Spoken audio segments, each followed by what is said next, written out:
هاد السيد كيحكي وكيقول كما تدين تدان. كيقول انا سميتي عمر، تزاديت في واحد العائله اللي هي ميسوره الحال. كان الاب تاجر اعمال كبير وكان عنده قيمته ما بين الناس. ومن نهار تزاديت كيقول عمر اللي بغيتها كنلقاها حدايا.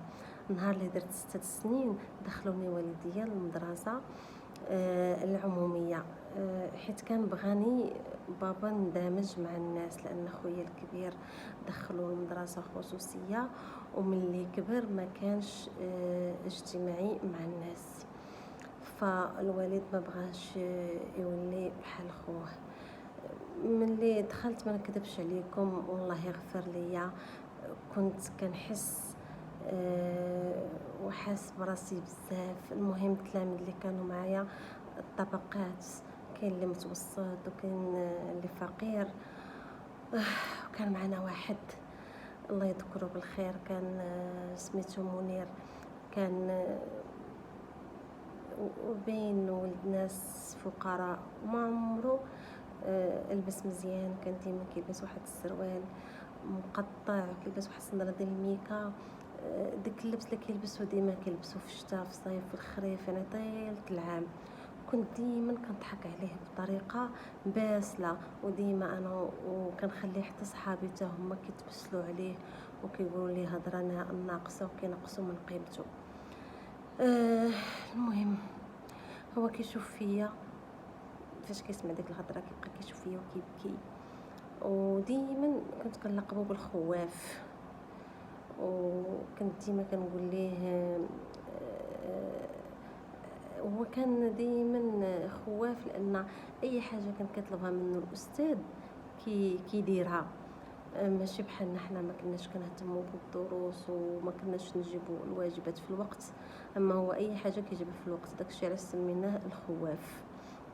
واحد المره سولته بالبساله علاش انت خواف، شاف فيا وبكى ومشى وما جاوبنيش. وهي الشيء انا اللي كنت كنحرض عليه الدراري باش نبقاو تابعين ولا الخواف. داز على هادشي 30 عام، يعني على الصف الاول الابتدائي، وانا دابا في عمري 36 سنه. بابا هذه 15 سنه باش توفى الله يرحمه، كانت عندي 21 عام. ونهار مشى سبحان الله بدا معاه حتى رزقه مشى معاه. بقينا غارقين في الكريدي انا وخويا وماما، حتى وسائل النقل المختلفه اللي كانت عندنا ما بقاتش.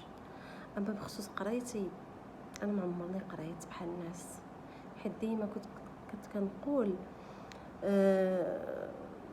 البابا الا وصلت للباك وما درت حتى مجهود واكيد ما نجحتش، وقررت ننسحب ونوقف الدراسه.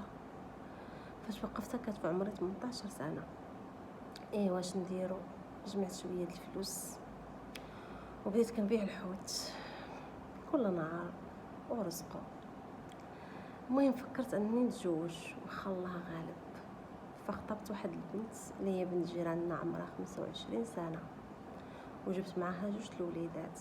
الولد الكبير سميتو انور، كان عزيز عليا بزاف لانه هو اول فرحه ليا. ايوا ملي دخلتو الابتدائي طبقات المقوله ديال كما تدين تدان، حيت صحابو كانوا كيضحكوا عليه، حيت ما كانش كيشري الحوايج الغاليين والادوات بزاف. المهم هذا الشيء اللي داروا 2 خوت و2 ولاد عمهم من العائله برجوازيه، واخا كانوا صغار كانوا بحال المجنونين، وحتى هما والديهم دخلوهم لهذيك المدرسه باش يندمجوا ويكبروا، زعما يعرفوا كيفاش يتصرفوا مع اولاد المجتمع اللي هما فيه. المهم اللي كان ولدي كيجي كان كيبكي لانه كانوا كيتنمروا عليه. كنت كنتفكر منير، كنت كنشوفه بين عيني دائما، كنت كنلوم راسي حيت انا السبب في هذا الشيء اللي كيطرى لولدي. عاد فهمت احساس منير وباش كان كيحس، حيت انه وحسيت انا بالنقص والعجز حاجه صعيبه بزاف يحسبها الواحد.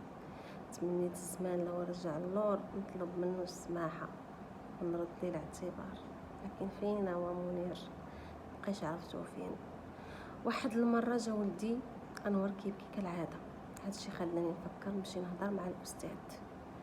مشيت في يوم الغد، لكن ما لقيتش الاستاذ، تعطلت ولقيته خرج مع الاساتذه ومشى بحاله. ورالي ولدي هذوك الدراري اللي كيتنمروا عليه، مشيت لعندهم هضرت معاهم بطريقه مؤدبه، ولكن في نفس الوقت كتحمل انذار انهم ما يبقاوش يعاودوا، يعني نصحتهم انهم ما يبقاوش يعاودوا ويقولوا لولدي هذاك الشيء التنمر اللي كيتنمروا عليه. الغد في الصباح وكالعاده فوق الصباح بكري نمشي نجيب الحوت اللي كنبيعو. خرجت وما تلقوا لي واحد الجوج من عائله هذوك الاولاد، اتهموني باللي خلعت ولادهم وشبعوني عصا، ضربوني لدرجه داروا لي عاهه، هي انا ما نقدرش نتحرك واحد العام ديال الايام، يعني ما نقدرش نخدم، خاصني نرتاح لمده سنه. رفعت عليهم دعوه، ولكن كنت كنفكر كل مره كنفكر نتراجع، حيت انا كنتعامل مع الناس لاباس عليهم بزاف، اكيد عندهم معارف صحيحه، اما انا غير مول الحوت شنو نجيب من هاد المحاكم؟ كنت باغي نتراجع، ولكن مراتي حبساتني، قالت لي يقولوا عليك جبان، يقولوا عليك ضعيف، خليك متمسك في الدعوه واللي كتبت راح تكون. المهم وصل تاريخ الجلسه، مشيت انا وعائلتي، دخلت تقابلت معاهم هذوك اللي ضربوني، ومن بعد ما تقابلت معاهم هو كيحكي وبزاف متاثر عمر على اللي حصل ليه. ممكن يقول كنت ضعيف بزاف، حيت من غير الله ما عندي حد، والفلوس اللي كيهضروا في هذا الزمان. بعد ما طرا عليا القاضي مجموعه من الاسئله، بعد ما سمع الشهود وغير ذلك من الاجراءات، صدر الحكم ديالو اللي هو حبس هادوك جوج اللي ضربوني بثلاثه اشهر سجن، وحكم عليهم القاضي باش يعطوني تعويض. عرفت بلي الحق هو الحق، وباللي واخا ما عنديش فلوس انا بنادم بحالي بحال الناس. فهمت بلي الفلوس عمرهم ما كانوا معيار للانسانيه والخير، ولكن للاسف تاخرت وجرحت قلوب بزاف الناس، خاصه منير ولدي اللي بكيتو بزاف. خرجنا من المحكمه انا وعائلتي دايرين بيا، شفت عائلة هادوك الناس اللي دابست معاهم واللي ضربوني مع المحامي قاعدين كيتخاصموا معاهم، ما رضاوش حيت الحكم ضدهم. انا بقيت كنتسنى برا، قلت نسول القاضي على جميع ما كيخص حقي في التعويض. ملي خرج مشيت عنده، طرحت عليه بزاف الاسئله اللي كتعلق بالتعويض اللي غادي يجيني، فجاوبني هذا القاضي بكل احترام وخذيت منه المعلومات. وانا ملي كنت غادي نمشي عند عائلتي اللي كتستناني، اللي هي زوجتي وولادي والاخ ديالي وماما، قال لي السي عمر، ودرت عنده وجهي، طورت عنده وجهي. قال لي بقى جواب واحد مازال ما قلته. قال له شنو هو سيدي؟